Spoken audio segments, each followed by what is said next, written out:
In this video, we show you how to annotate your invoices. You can see which mode you are in the heading. We are currently in annotation mode. You can change the mode via Review Data and check your uploaded documents again. The progress bar shows you what percentage of your documents have been annotated for this template. You can also use the arrows to move to the next template. We recommend to use full screen mode. This makes the annotation and the view of the document clearer. On the left-hand side, you will find all the data fields defined in our invoice extraction.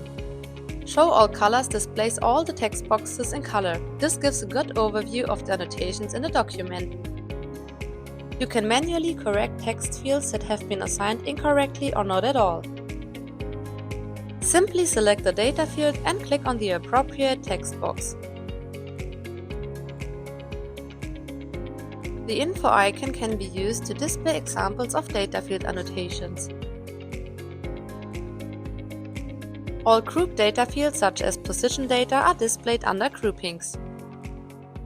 Existing groupings can be removed using the minus sign.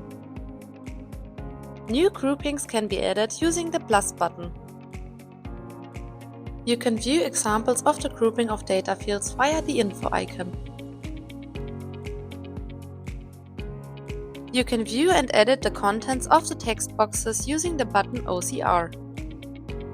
Once you have finished annotating the document, you can click Save and go to Next document.